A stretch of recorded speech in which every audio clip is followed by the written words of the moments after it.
Hey everyone, I am John Paul P. Baguhin, your topic presenter for this afternoon.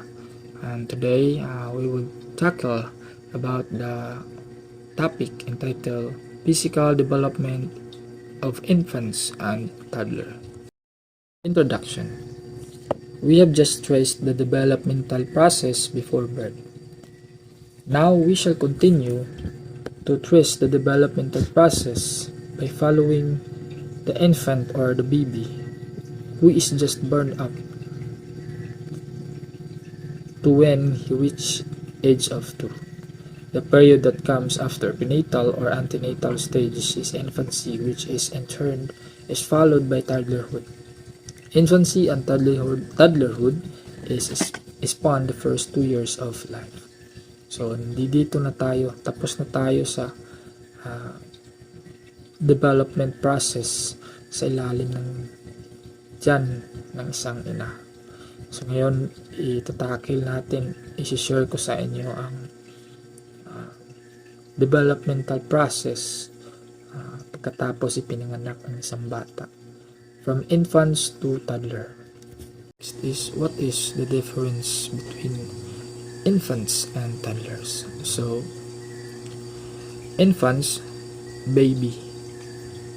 Very young child that can neither walk nor talk. In an early stage of development, just the beginning. So, ibig sabihin, ito'y baby. An infant is a baby.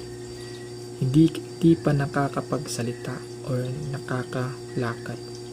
So, para sa kanila, ito'y bago. It is a new world for them. So, bago pa sila sa mundo. So, hindi pa sila nakakapagsalita, nakakapaglakad. So, while toddlers, young child, dito sinasabing young child, a young child who is learning to walk. So, nagpa-practice na siyang maglakad. So, may nagbabalak na siyang, gusto na niyang matutong maglakad. So, doon natin masasabi na toddler na siya. Cephalocaudal trend. Cephalocaudal trend is the postnatal growth from conception to 5 months, when the head grows more than the body. This cephalocaudal trend of growth applies to the development of the fetus, also applies in the first month after birth. So, ito'y growth ng physical ng isang bata na nagsisimula sa taas or sa ulo. So, galing sa ulo hanggang pababa. So, from top to bottom. So, based on this image on the screen, so, 2 months pa lang ang bata, nakikita natin na mas malaki ang kanyang ulo. At yung kanyang katawan ay maliit. So, pero dito sa 5 months na, parang nakikita na natin ang may development na though sa 2 months may development na napaprocess kanyang katawan, ngunit mas mataas ang porsyento na mas paspas ang process sa kanyang ulo. That's why parang mas tako ang iyong ulo. So pag dito na sa 5 months old of a baby, so nakikita natin na mas parang pantay na kanyang development. So parang lumiliit na ang kanyang ulo at yung katawan ay lumalaki na. So hanggang siya pinanganak, parang mas malaki na ang katawan kaysa ulo. So yan ang ibig sabihin ng cephalocaudal trend. Nagsisimula sa ulo. Ulo hanggang paa. So hanggang bottom. So ang proseso ay it starts from the head to bottom. So kaya nakikita natin sa 2 months old na baby na mas malaki ang kanyang ulo kaysa kanyang katawan. So ganun yun. next is proximidistal trend. So proximidistal trend is the prenatal growth from 5 months to birth. When the fetus grows from the inside of the body outwards. This also applies in the first months after birth as shown earlier. Masterization of muscular control of the trunks and arms, followed by that of the hands and fingers. So, ibig sabihin, ito ay isang growth ng baby na nagsisimula sa gitna ng kanyang katawan. From middle to peripheral direction. So ibig sabihin, galing sa kanyang sa gitna ng kanyang katawan hanggang sa dulo. So pag sinabi nating dulo, ito yung mga ating kamay, ito ay ating paa. So have you experienced that hindi nagagalaw ng baby agad-agad ang kanilang kamay? So dahil doon dahil sa ang gradual lang kanyang pag-process, pagde-develop ng kanyang proximidistal trend. So that's why paglaki niya, so like ngayon sa atin na adult na tayo, mas malaki na ang ating katawan, so mas nakokontrol na natin ang ating kamay. So yun ang pinapahiwatig ng proximidistal trend. So it is a process na nagsisimula sa gitna hanggang sa dulo ng ating katawan. Let's proceed. So height and weight of a baby. So it is normal for newborn babies to drop 5 to 10% of their body weight and a couple of weeks of birth. That is due to the baby's adjustment to neonatal feeding. Once they adjust to sucking and swallowing and digesting, they grow rapidly. Then, breastfeed babies are typically heavier than the bottle-fed babies through the first 6 months. After 6 months, breastfeed babies usually weigh less than bottle-fed babies. So in general, an infant's length increases by about 30% in the first 5 months. A baby's weight usually triples during the first year but slows down in the second year of life. Percentages are not a cause for alarm as long as infants progress along a natural curve of steady development. So hindi natin ikakabahala ang pagbababa ng porsyento ng isang bata dahil hanggat sila ay sumusunod, may progreso sa pangyayari, silang may development na nangyayari sa kanilang katawan. So yun ang ibig sabihin nito.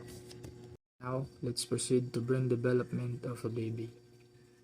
Among the most dramatic changes in the brain in the first 2 years of life are the spreading connections of dendrites to each other. Remember, neurons, dendrites, action, and synapses. So, ito yung nagproproseso ng nervous system ng isang bata. So, ito ay parts. Doon makikita natin ang neurons, dendrites, action, and synapses. Myelination or myelinization, the process by which the axons are covered and insulated by layers of fat cells, begins prenatally and continues after birth. The process of myelination or myelinization increases the speed at which information travels through the nervous system. So, sinasabi ng isang myelination or mineralization, so ito ay proseso na which axons are covered and insulated by layers of fat cells. So,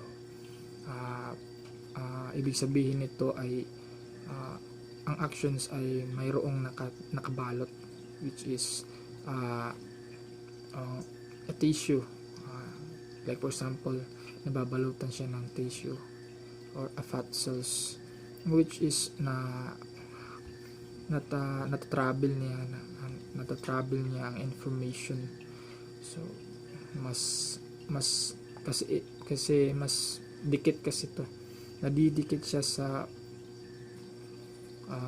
nadidikit siya sa isang part na matatravel agad yung information. That's why nakakapag-react agad ang baby kung saan mo siya pisilin, kung saan mo siya like for example na-touch ang bahagi ng kanyang bibig sa itaas, nakakapag-react agad siya. So nakakapag-response that agad ang baby. So yun ang ibig sabihin ng melanization, yung nakaka-react agad ang isang bata dahil sa fat cells or tissue na nakaka-cover sa actions. So that is why. So at birth, a newborn's brain is about 25% of adult's weight. By the second birthday, the brain is about 75% of each adult weight. So shortly after birth, a baby's brain produces trillions more connections between neurons than it can possibly use. The brain eliminates connections that are seldom or never used. By Samtrack 2002. The infant's brain is literally waiting for experiences to determine how connections are made. Next is based on a study on rats conducted by Mark Rosenweg in 1969, revealed that the brains of rats that grow up in the enriched environment develop better than the brains of the animals reared in the standard or isolated conditions. The brains of enriched animals weighted more, had thicker layers, had more neuronal connections, and higher levels of neurochemical activity. Such finding implies the enrich the lives of infants who live in impoverished environments can produce positive changes in their development. So, ibig sabihin nito ni Mark Rosenweg na based on the study by this researcher, ibig sabihin niya na pag ang baby or a rats enriched of activities, exposed as mga activity, so there is a positive development, unlike kung i-tolerate natin ang baby, like for example i-tolerate mo siya, someday kapag dako na niya, magsalig na siya sa muha, like kanang i-spoiled na nimo siya, like pag ilisan di nimo siya gusto na masamdan or maunsa pa dira. So na siya negative effect sa baby, sa bata pag siya'y mo dako na. So ang problema ay karapod na nanay, so madugay no ng iyang development. So murag dili siya dungan sa kan, murag di siya makasabay sa uban bata because gina-spoiled man nimo siya. So mga na siya gusto kuan ni Mark Rosenweg, if a baby daw na exposed sa activities, kanang kaya bitaw niya independent niya, na there's a positive nga murag na practice na niya yung kagalingan sa mga independent way, sa mga kailangan na yung mga independent activities nga dili na mo siya kailangan pa i-guide. Is depressed brain activity has been found in children who grow up in a depressed environment. So now let's proceed to motor development. Along this aspect of motor development, infants and toddlers begin from reflexes. So to gross motor skills and fine motor skills. So ibig sabihin, pag sinabi natin motor development of a child, so it begins, nagsisimula sa mga reflexes.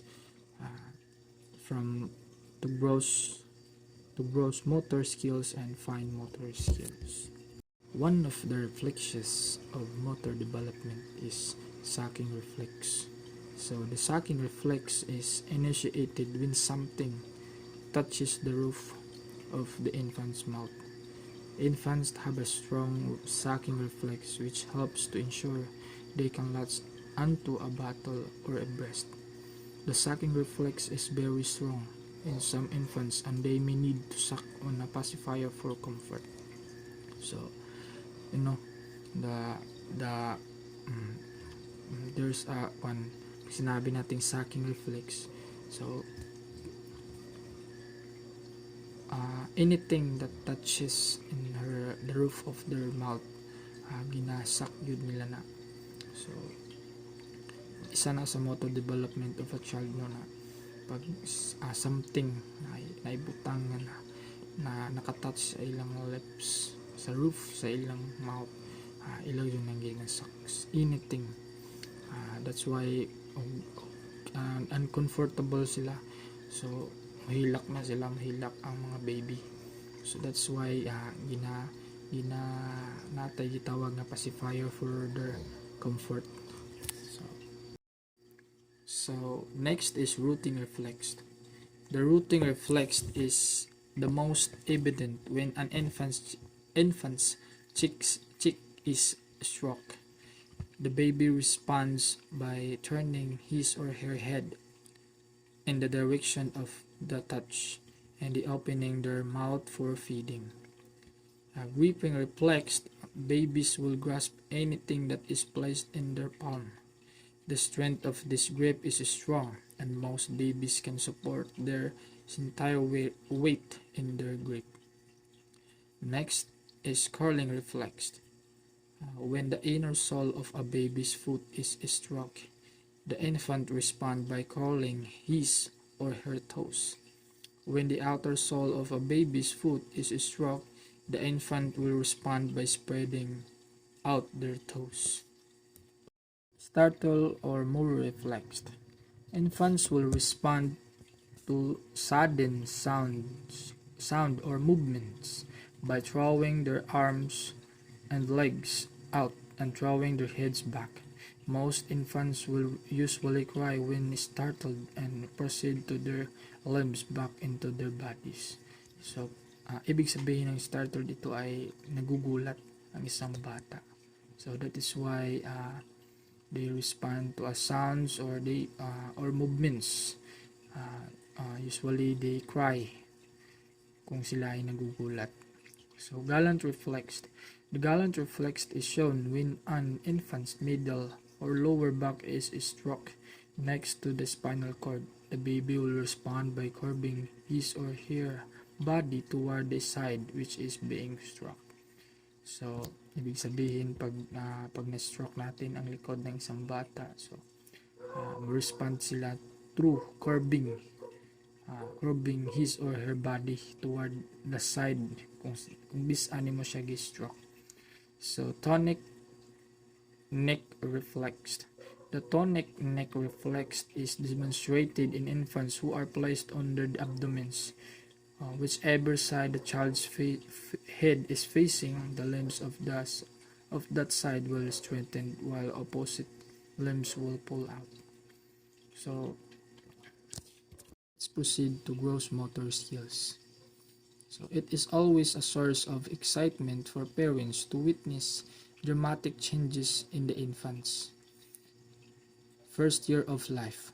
This dramatic motor development is shown in babies unable to even lift their heads to being able to grab things off the cabinet, to chase the ball, and to walk away from the parents. So this time, baby, the parents rather, mahimuot sa ilang nabantayan sa ilang baby. So bisan even maglisod sila left sa ilang head nga ginapugos gyapon nila ilang kaugalingon para lamang mag-grab ang things nga ilang gusto kuhaon. On the image, so the first is prone left head, the next is front chest up and use arms for support, roll over, support somewhat with legs, sit without support and stand with support, pull self to stand, walk using furniture for support, stand alone easily and walk alone easily. So these are the examples of gross motor skills, the milestones in gross motor development, the step by step process development of gross motor. So now let's proceed to fine motor skills. Fine motor skills are skills that involve refined use of small muscles, controlling the hand, fingers, and thumb.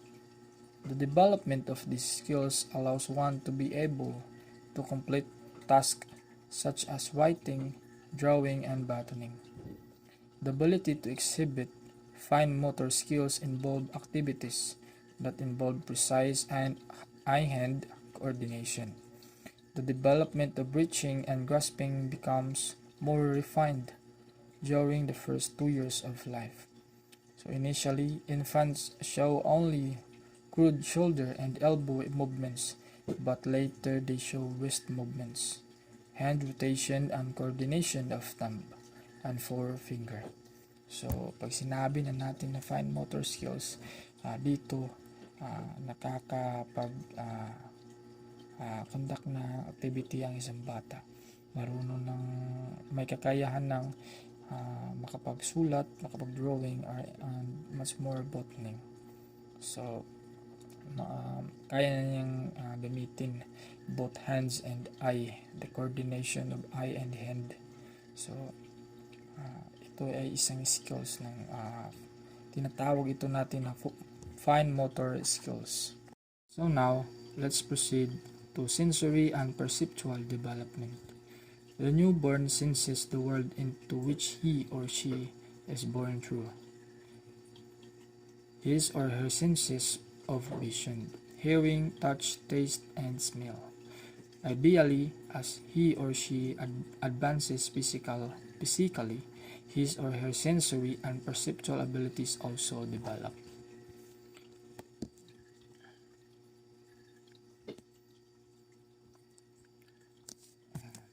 So, can newborns see?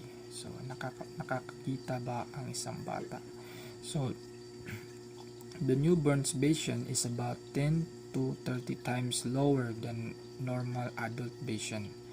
By 6 months of age, vision becomes better, and by the first birthday, the infant's vision approximates that of an adult. So, ibig sabihin, sinasabi na it's about 10 to 30 times lower ang the vision sa kumpara sa normal adult, ang vision ng isang bata. So by 6 months of age, so the vision lumiliwanag, malinaw na ang vision ng isang bata. So hanggat sa ma-achieve niya ang fully 100% na fully malinaw na ang paningin ng isang bata. So according to the experiment conducted by Robert Franz 1963, cited by Soundtrack 2002, infants look at different things to different lengths of time. It was found out that infants preferred to look at patterns such as faces and concentric circles rather than at colors and brightness. Based on these results, it is likely that pattern of perception has an innate basis. So,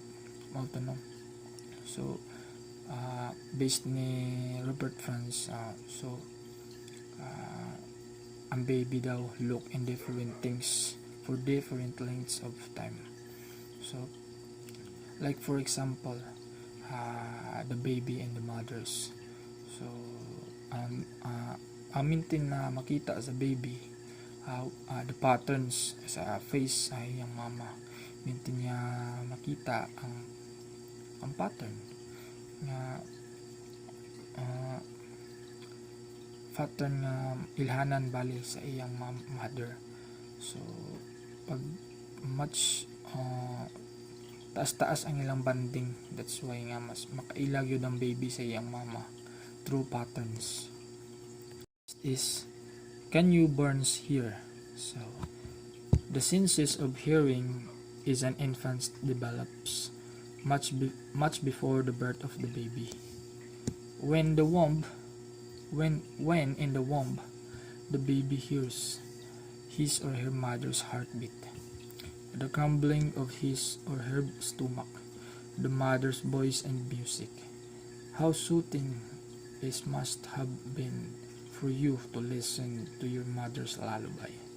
So infant sensory thresholds are somewhat higher than those of adult, which means that stimulus must be louder to be heard by the newborns than by an adult. So in the womb pa sa nanay, ang baby nakadungog na siya. So through the heartbeat sa iyang mother, sa voice of music, sa which is anang say na nahitabo sa gawas sa bali the outside, the environment na. So even na ang bata sa ilam sa tiyan, nakadungog na siya.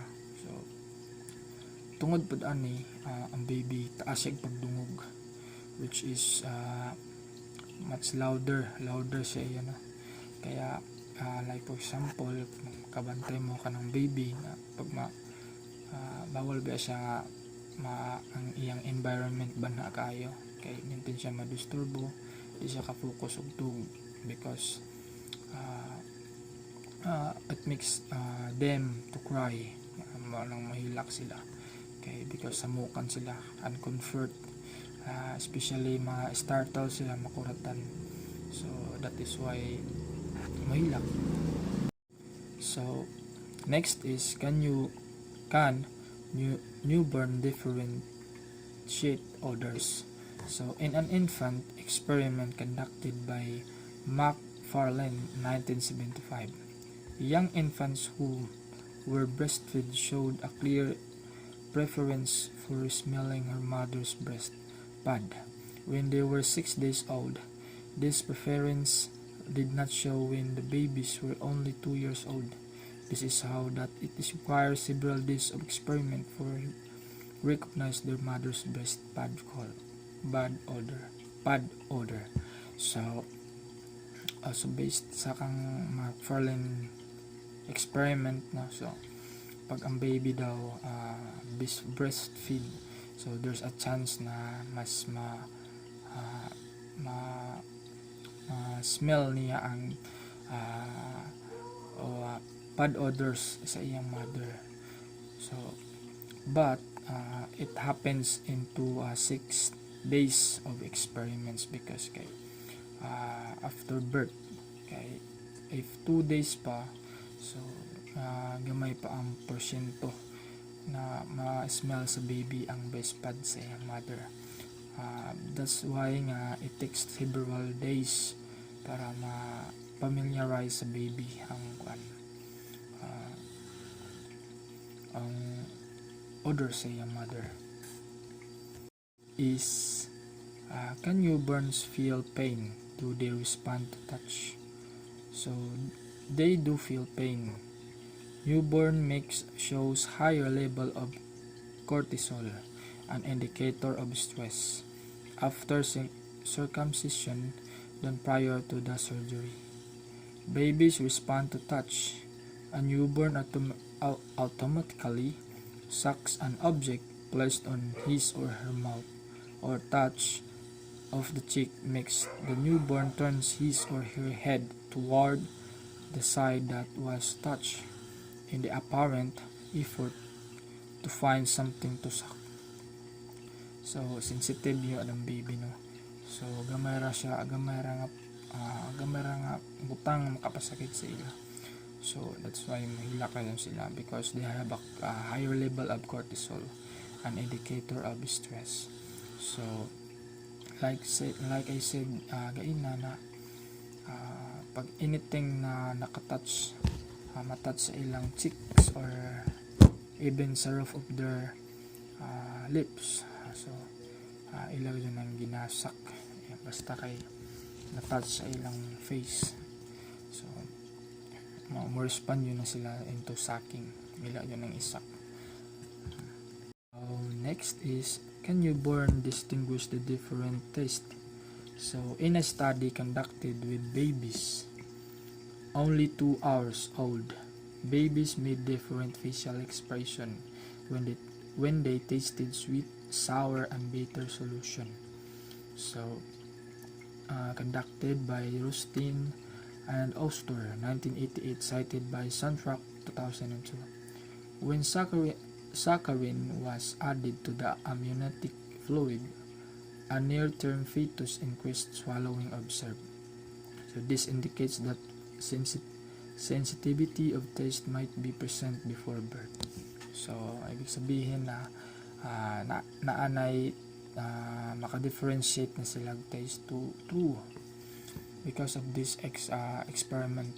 So okay, nagpakita man sila different facial expression. So ibig sabihin na nakadistinguish sila sa different taste. Next is, do infants relate information through several senses? And short, are infants capable to intermodal perception? So intermodal perception is the ability to relate, connect, and integrate information about 2 or more sensory modalities, such vision and hearing. In the study conducted by Spolky and Ousley, 1979, it was found out that as early as at 3.5 months old, infants look more at their mother when they hear voice and longer, and their father when they also heard his voice. This capacity for intermodal perception or ability to connect information coming through various modes gets sharpened considerably through experience. That's all. Thank you.